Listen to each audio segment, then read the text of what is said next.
Good morning, boys and girls. Today is Monday, April 20th, 2020. Let's go ahead and get started because we have quite a bit to do today.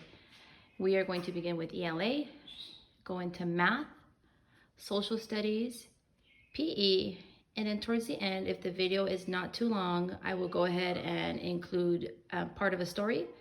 If the video has gotten too long, I will stop and then I'll post a separate video of our story that I'm going to read to you today, which is titled A Bad Case of Stripes. So let's get started with our ELA, and I am still using this book here.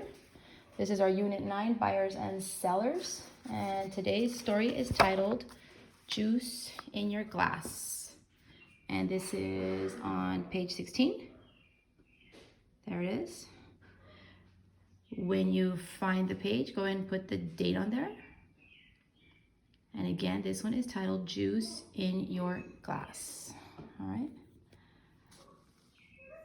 Boys and girls, I did hear from some of you guys last week that I was going a little bit too fast on the video. Okay. It's kind of hard to slow down, boys and girls, because remember, if my video is too long, it takes a long time to upload. So if I'm going too fast for you, the only thing I can tell you guys is just to pause the video and then try to catch up, okay? Because it's kind of hard for me to go slow because then it makes the video longer. So just do your best to pause it and then catch up. All right, so let's go ahead and get started. I am ready with my highlighter to take notes and annotate, and with a pen. And follow along with me. This one is titled Juice in Your Glass. Okay. Can you guess America's most popular fruit juice? If you said orange juice, that's right. How does the juice of a Florida orange end up in a glass for breakfast? All right, so orange juice is the most popular fruit juice. Okay. And most oranges, boys and girls, come from Florida, the state of Florida. How does that orange juice end up in our refrigerator in a glass? Let's find out. Paragraph 2. First, orange trees are planted in a grove. So that's what happens first. They are planted in a grove. A grove, boys and girls, is a field of orange trees.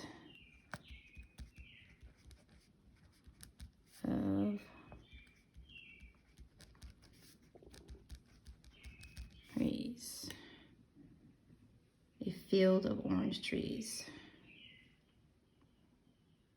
That is what you call a field of trees, a grove. Fragrant blooms form on branches and later develop into oranges. An orange is one of the sweetest citrus fruits. It is much sweeter than a lemon. All right. Here we have another new word. It's fragrant. If something is fragrant, boys and girls, it smells good. That's the word that you use to describe something that smells good.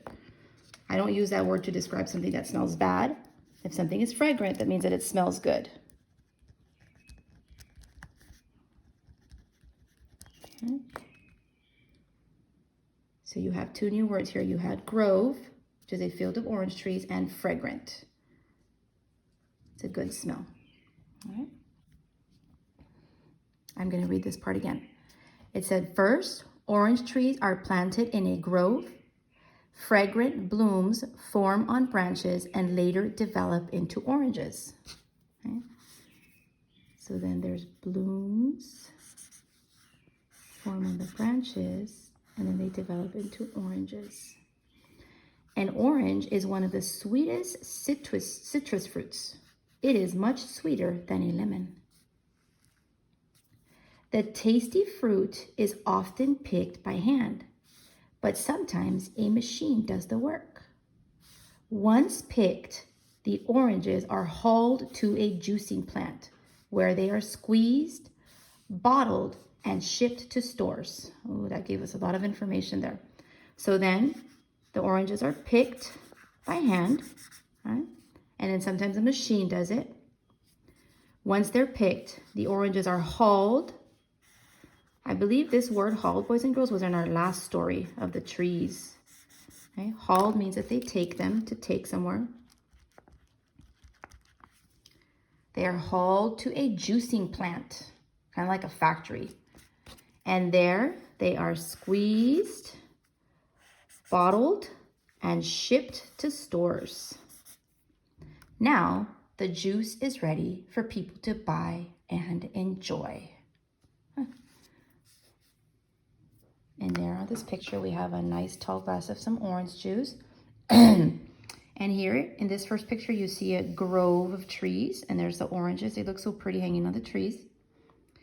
Here, they are already in the juicing plant, like a factory.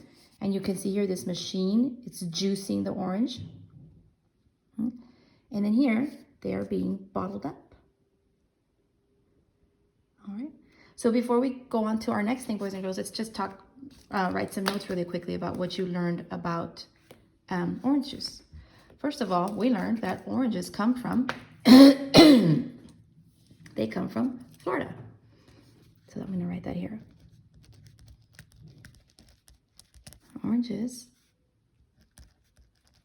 come from Florida. Florida is the name of a state, boys and girls, so what should I do? It is a proper noun, so I need to capitalize my F. Now, does this mean that all the oranges in the world come from Florida? No. In fact, there's some grown here in California, but a lot of our oranges are from Florida. Oranges come from Florida. And orange juice, we also learned something else, okay, is the most popular fruit juice. I always thought it was apple juice, but I guess it's orange juice, okay? And we'll say, instead of saying orange juice, boys and girls, at my house, we say OJ, just because it's shorter. So we'll say OJ, and OJ stands for orange juice, okay, is the most popular fruit juice.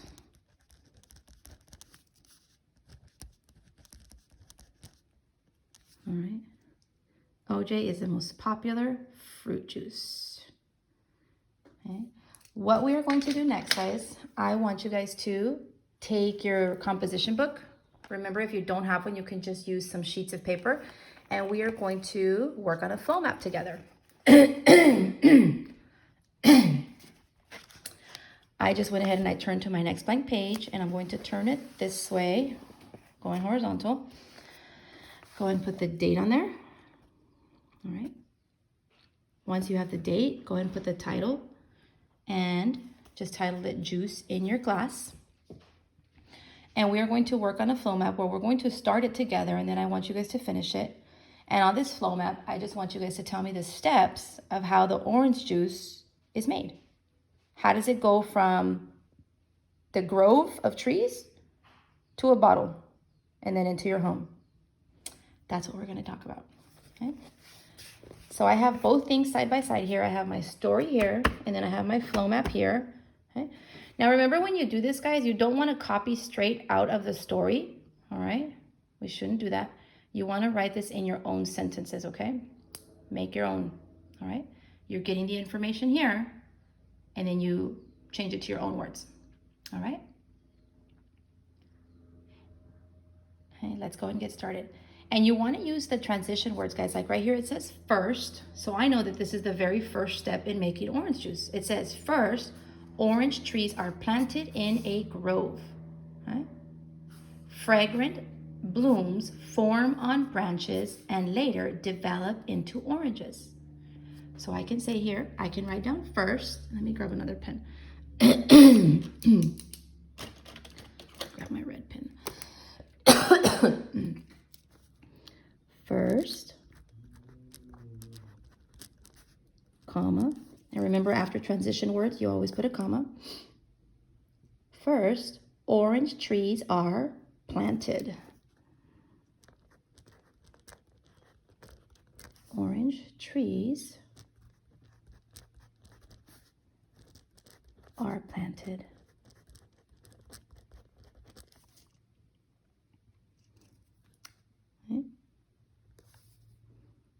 That's the very first step in making orange juice. Remember, guys, if I'm going too fast, just pause this and then go ahead and write down and catch up. And then it says here that the fragrant blooms form on branches and later develop into oranges. So I'm just going to write down that the blooms develop into oranges. So it says first, orange trees are planted. And I'll say blooms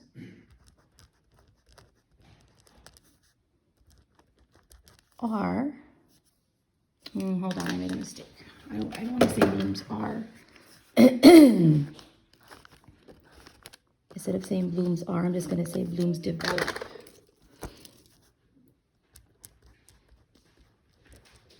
Blooms develop into oranges. And that's it. That's the very first step in making orange juice. Now I'm going to close my box right here on the bottom. So first, orange trees are planted. Blooms develop into oranges. What's up, Jolie? No. Yeah, say good morning. Morning. Say good morning. I did. What is the next step in making orange juice? Okay. Let's see. They develop into oranges, and orange is one of the sweetest citrus fruits. It is much sweeter than a lemon. Let's go on to the next paragraph. It said that tasty fruit is often picked by hand, but sometimes a machine does the work. Okay. Once picked, okay, so let's stop there because it just told us our next step. So we can say, then the oranges are picked. Okay. That's going to be my second box. Say then, comma, the oranges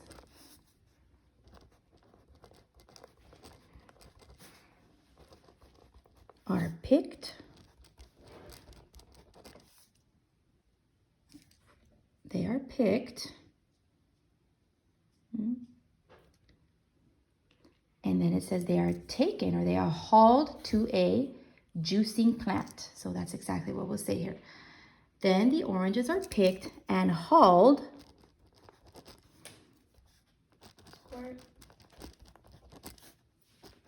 to a juicing plant. And I'm going to close my box.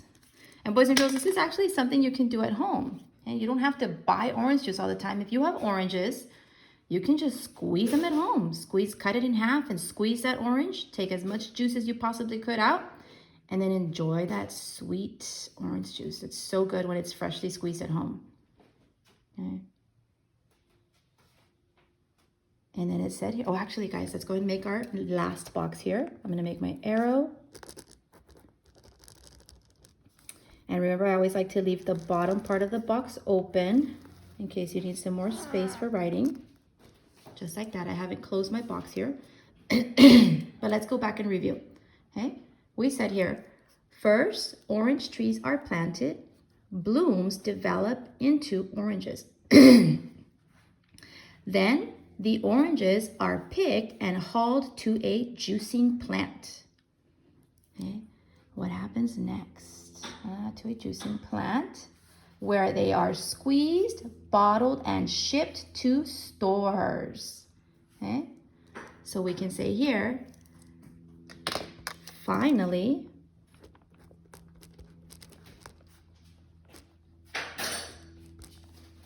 comma, the oranges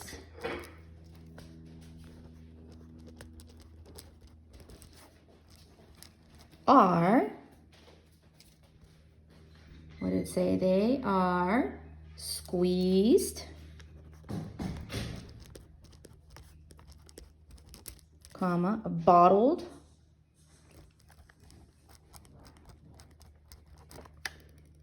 bottled means that they pour them in a bottle, bottled, and shipped 2 stores. And then at the store is where they have them available for us to buy. And that is it, boys and girls. Those are the steps to making orange juice. Pretty cool. Pretty cool. I don't know about you guys, but here in my house, we drink a lot of orange juice because my daughters love orange juice. They drink it with everything. Breakfast, lunch, and dinner. Orange juice, orange juice, orange juice. So we buy a lot of orange juice, guys. So there it is. Juice in your glass. So next time you guys are at a grocery store and you see that bottle of orange juice, you're going to think in your little head, hey, I know exactly how that orange juice got in there. All right? Let's go ahead and go on to our next story. And the next story is titled The Best Snow Day. All right? And it's right on the next page, guys. It's page 17. Date. Okay? And let's go ahead and do this. The best snow day. As I read this, boys and girls, because this one, the activity that's next, you're going to do this one on your own. I want you to try to remember, do your best to remember what happened at the beginning, what happens at the middle, and what happens at the end. Follow along with me. The best snow day. I wish my sled wasn't broken, I said to Mom as we looked out the window. Kids were sledding down the hill and then trudging back to the top, passing right by our house. They looked cold. That's when I got a great idea. Mom helped me in the kitchen. We put milk, sugar, and cocoa into a big pot. We warmed it until it was creamy and hot. Next, we set up a table on the sidewalk with the hot chocolate, a ladle, and lots of mugs. Here's a new word, boys and girls. A ladle. It's like a soup spoon, a big, huge serving spoon. Okay? It has it kind of looks like this. I'm going to do my best to draw one. Remember, Mrs. Lopez is not a good artist, but here's the handle. And then the ladle it's like a huge spoon, like your mom might use it at home, like if she's making caldo or something to serve caldo.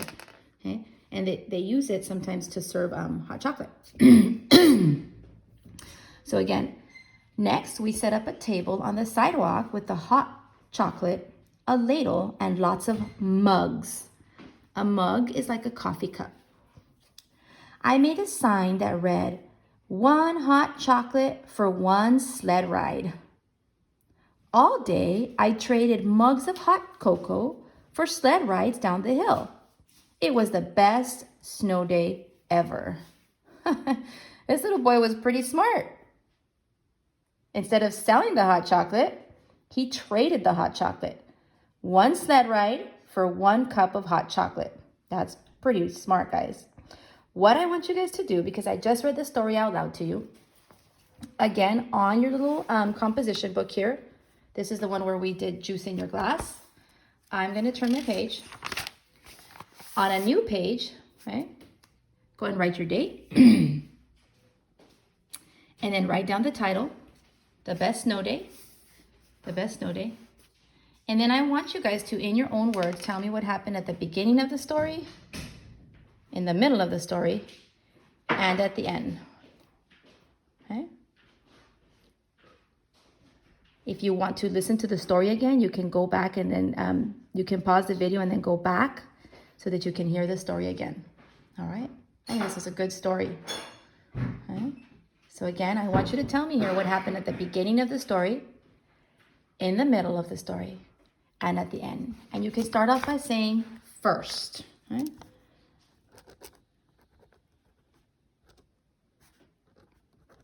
First, comma. Tell me what happened first. Then here we'll just say next, comma. And then on the bottom, we'll do last. Okay. And I just want about 1 or 2 sentences here for first, 1 or 2 sentences here for next, and then 1 or 2 here for last. You can have more. Okay. When you are done with this later on today, make sure you snap a picture of it, post it on Dojo, and send it to me, or you can even text it to me on my phone. And I also want to say thank you to those of you who have been taking the time to send me that stuff. Hey, I do look at it. Thank you guys very much. All right, let's continue. Go ahead and grab your math books, guys. And we are doing chapter 9, lesson 4, where you will be making bar graphs. Okay? Here we go. Oh my gosh, I didn't leave my, oh, hold on guys. I didn't leave my little sticky pad there. So chapter 9, lesson 4, right here. Looks like this. And it is page 549. The date and making bar graphs. I do want to tell you guys that for the bar graphs, guys, I like for you guys to do these in crayons. So if you don't have your crayons, put this on pause, go grab some crayons. I actually need to grab some myself, so give me a second. Joelle, can you bring me some crayons, Lita? I don't know where they are. You don't know where they're at? What do you mean? No, give me the ones. Yeah, she's getting me some crayons, guys. And you'll see why. Okay? You can use a pencil, but then it's kind of hard to see the information, to see the data that you've recorded here with your pencil. You want it to be different colors. And I'll show you guys exactly what I mean by that, okay? I'm just waiting for my crayons.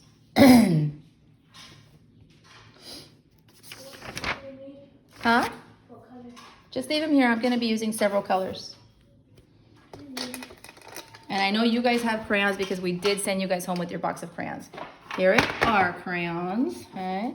So let's go ahead and get started. We are going to be making bar graphs.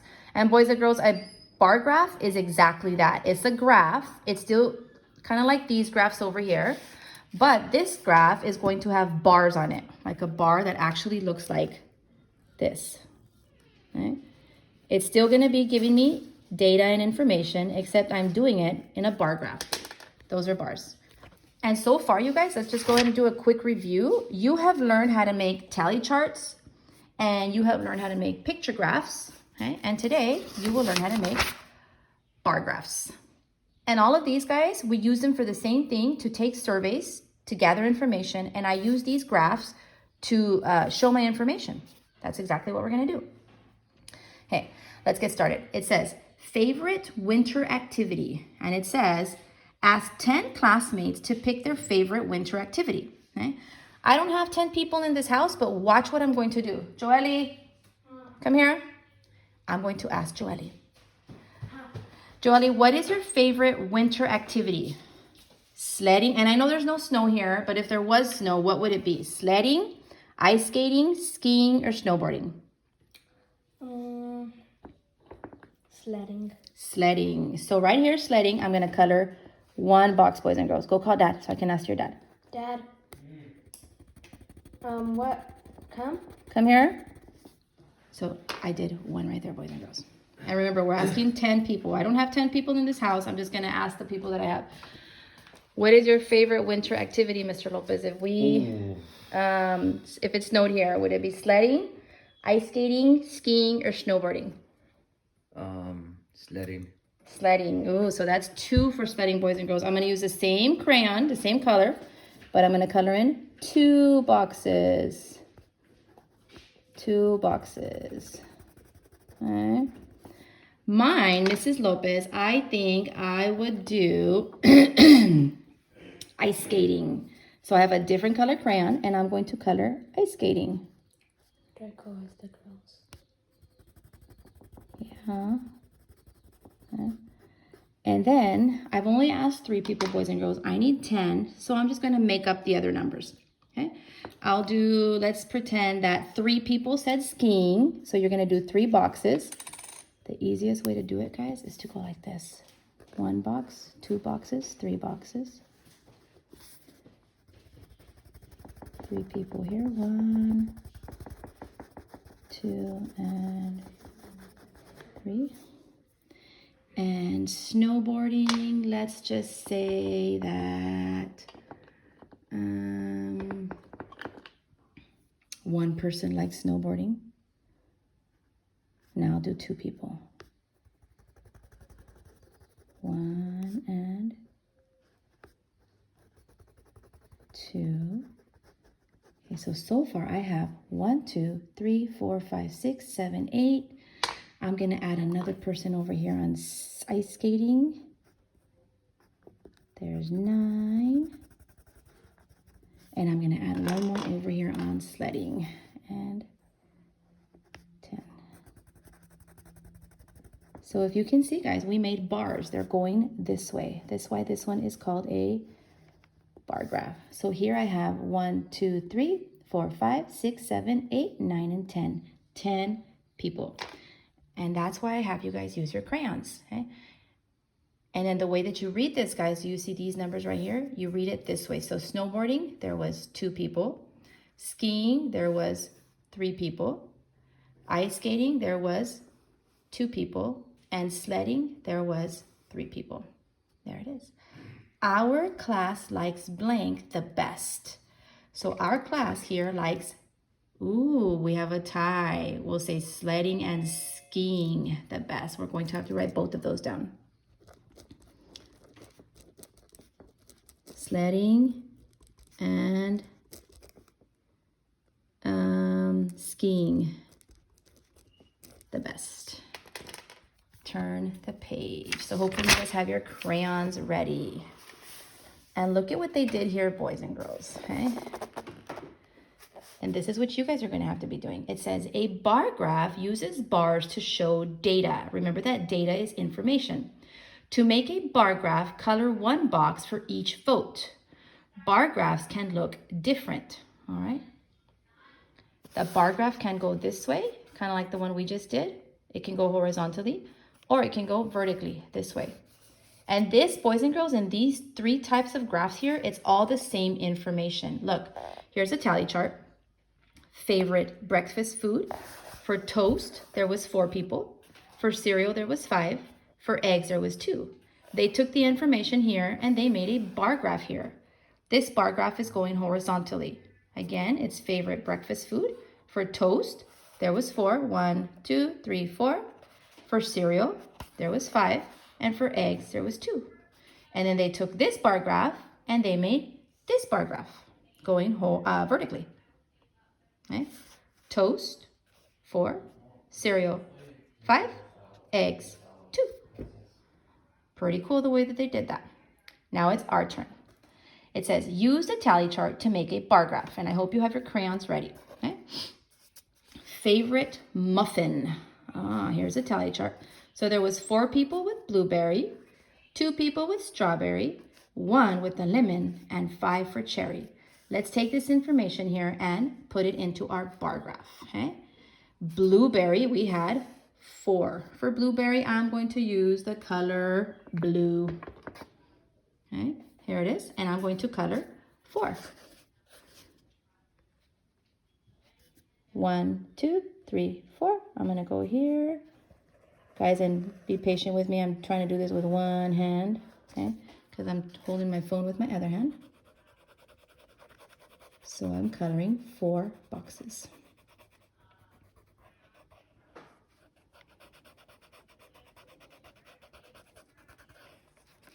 There it is, blueberry. Strawberry, we had 2. So strawberry will be red. I'm coloring 2 boxes. 1 here and 2 here. Uh-oh, there go the dogs. 2 boxes. Lemon, we had 1. For lemon, I will use yellow and color 1. Hopefully you can see my yellow there. Oh yeah, you can see it. And for cherry, we had 5. Oh, cherry, I will use pink. And we're gonna color all of these boxes here for cherry. Give me a second, guys. I'm coloring.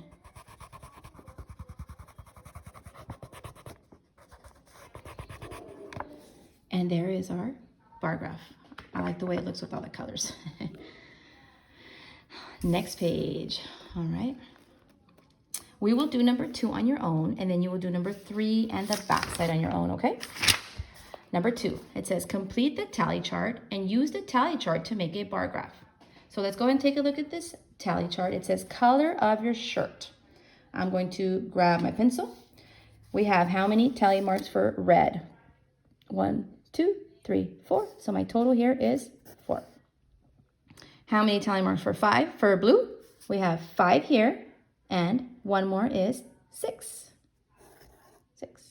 For black shirts, we have 2. And for green, we have 5. Now let's make our bar graph. Okay? For red, we had 4. So I'm going to take my red crayon. Okay? 4 right there, right here. And I'm going to color in these 4 for a red shirt.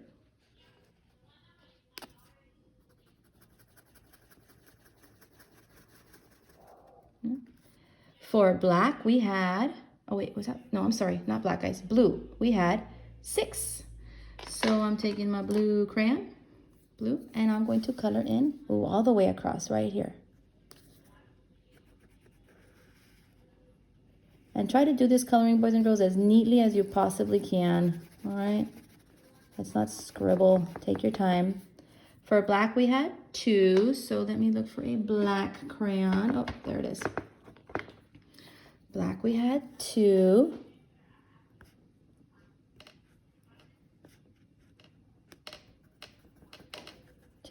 And for green, we had 5. Let me look for my other green. There it is. For green, we had 5.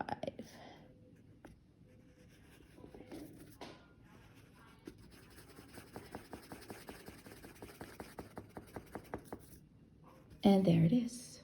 There is your bar graph. And again, we took this information here on the tally chart and we made a bar graph out of it.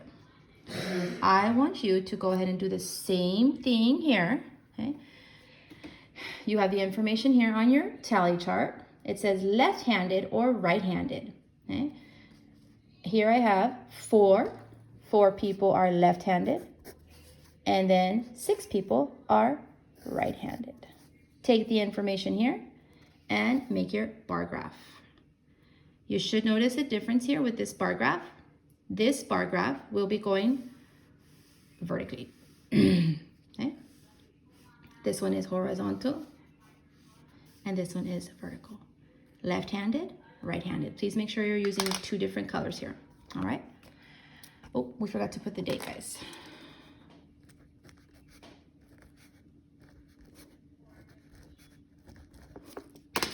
And turn the page. When you are done with this, guys, and this back page, and then all your homework, make sure you send me your picture, okay? You'll also do these 2 here on your own. I'm going to read them. Number 4 says, Alyssa took a survey to find which juice pop flavor 15 friends like. So remember, you are asking, or they asked 15 people.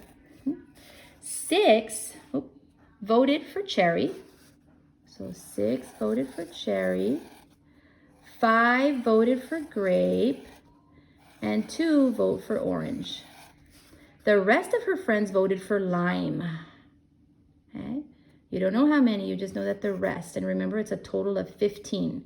So you have 6 here, 5 here, and then 2. Okay? And then how many will be voting for lime? Make sure you're using your colors here, your crayons, to create your bar graph. And number 5, it says Luke took a survey of 18 friends to find their favorite soup. So here, he asked 18 friends. 4 voted for chicken soup. 6 voted for vegetable. Here's where it might get tricky. The same number voted for tomato soup and noodle soup. The same number of people. Okay.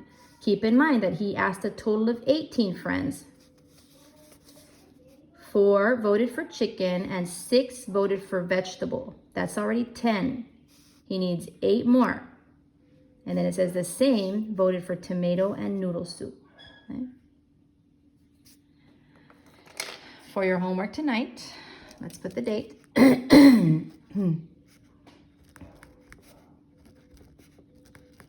you will be doing the same thing. Okay? You have this page here. Again, make sure you're using your crayons. And this one here.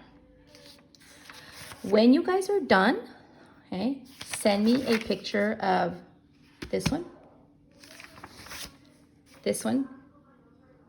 and your homework, both pages. All right?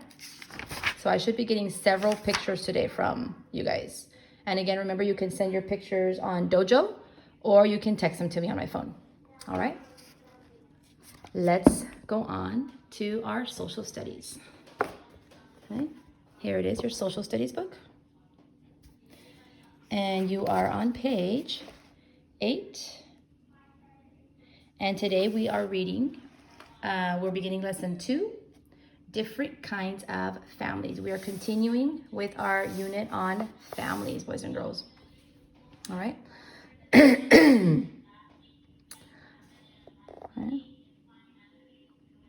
Let's get started and follow along as I read. It says, what makes a family? Every family is one of a kind. That is because the people who make up a family are special. Oh, I like that. So your family, boys and girls, and my families, and all the families around you, they are one of a kind. And that basically means that they are special. Okay?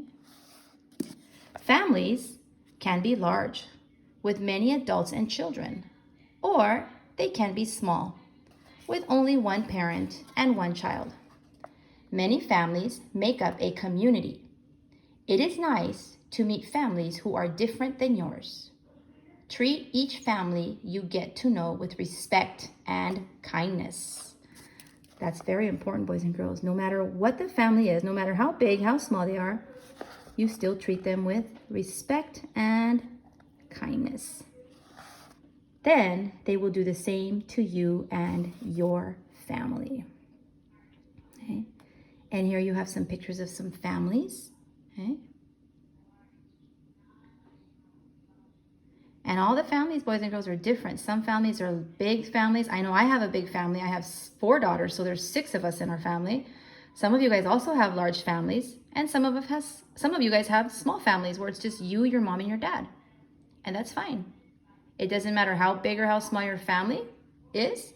Remember that every family is one of a kind. They are special. Okay. Next page. How are families organized? Families are organized in different ways. An extended family includes more than parents and children, such as aunts and uncles. Some of you guys, you might have an extended family in your house. It might be your parents, your brothers and sisters, and your grandma and grandpa might live with you. That is an extended family. Some of you guys, you might have your tios or your tias that live with you. That's called an extended family. Some families have 2 or more generations living with them, including grandparents. Okay? If your grandparents live with you guys, boys and girls, that means that you have more than one generation living with you. A generation means people born and living about the same time. Some families have one parent, a mom and a dad. Some children have parents who live in different homes. Some children live in a family with a guardian who cares for them. Others are adopted by a family. Here we have a picture of a family. Okay. Number 1, it says, tell how many generations of people live with you. Now this can be kind of tricky, but I'm going to use my family as an example. Okay? In my family, we have, and I'm going to write the names down right here. We have Joel, that's my husband. Okay? We have Isela, you guys know that that's me. We have Grace. We have Sarah, Emily, and Joelle. Okay? It's asking the generations. And remember that a generation is people born and living about the same time. Okay? So if I look at the people here in my family and I want to think, okay, who are the people that were born and living around the same time? I know that me and Mr. Lopez we were probably born around the same time. So that's one generation. And my girls were born and living at the same time. So that's 2 generations. So we have 2 generations. And this is if we had like my grandparents living with me, like a grandma and grandpa, I would put grandpa and grandma. That, boys and girls, is another generation. So that would be 3 generations. Okay? So I want you guys to try to do the same thing here. Okay? Write down the names of the people in your family and then tell me how many generations of people live with you. All right? And you can do that right here on the book, just like I did. All right? And you have your PE for today. Okay? And today for PE, you have rock, paper, scissors, and tag. And for this one, boys and girls, I don't have anybody to demonstrate because Joelle is in a Zoom meeting with her teacher, but I will talk to you guys about it. Okay? It is right here. You do need a partner for this. So if you have a brother or a sister, okay, have them help you. It says rock, paper, scissors, tag. Okay? You are going to meet in the middle. Then you shoot. You go rock, paper, scissors. The loser chases the winner back to the safe zone. Okay? And then whoever gets there first is the winner. All right? So you guys find a spot to meet in. Are you done? Yeah? Okay. Joelle's done, boys and girls, so we'll do it. Okay? Come here, Joelle.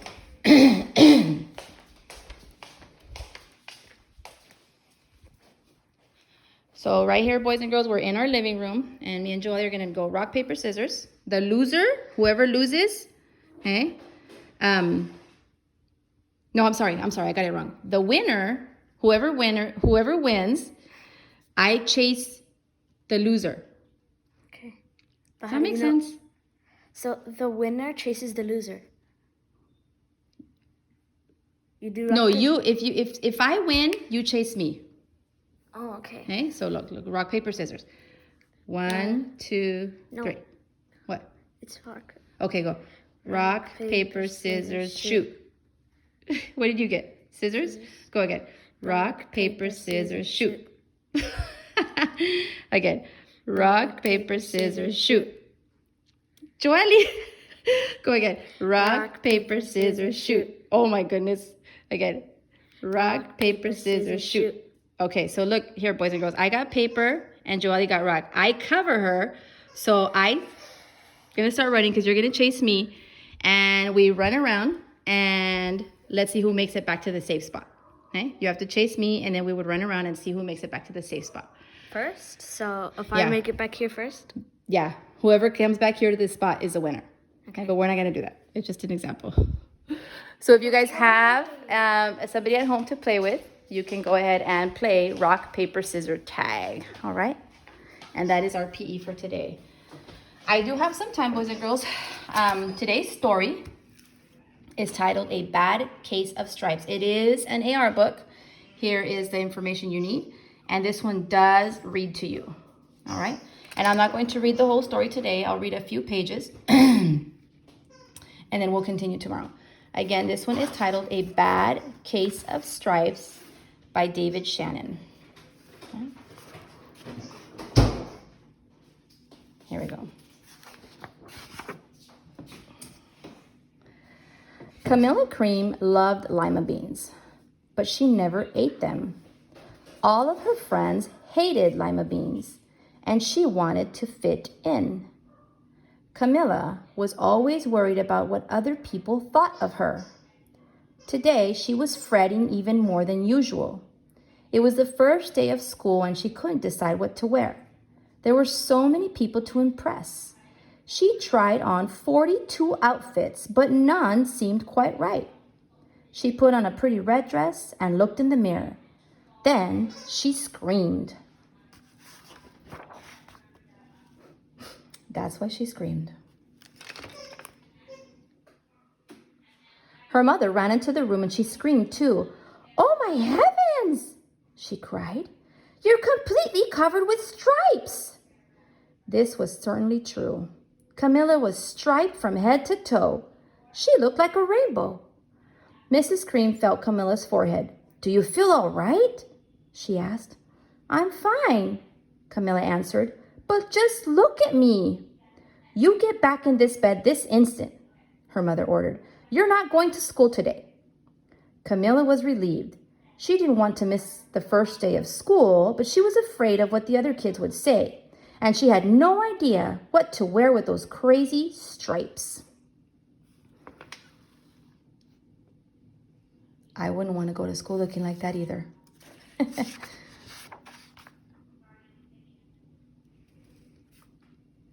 That afternoon, Dr. Bumble came to examine Camilla. "Most extraordinary," he exclaimed. "I've never seen anything like it. Are you having any coughing, sneezing, runny nose, aches, pains, chills, hot flashes, dizziness, drowsiness, shortness of breath, or uncontrollable twitching?" "No," Camilla told him. "I feel fine." "Well then," Dr. Bumble said, turning to Mrs. Cream, "I don't see any reason why she shouldn't go to school tomorrow. Here's some ointment that should help her clear up those stripes in a few days. If it doesn't, you know where to reach me." And off he went. So Dr. Bumble gave Camilla a special ointment. Ointment is like a cream. I wonder if that ointment is going to work. Haha. I guess not. The next day was a disaster. Everyone at school laughed at Camilla. They called her Camilla Crayon and Night of the Living Lollipop. She tried her best to act as if everything were normal. But when the class said the Pledge of Allegiance, her stripes turned red, white, and blue, and she broke out in stars. So when the class was saying the Pledge of Allegiance, that's what her stripes turned to. Look at all the kids, they're all shocked.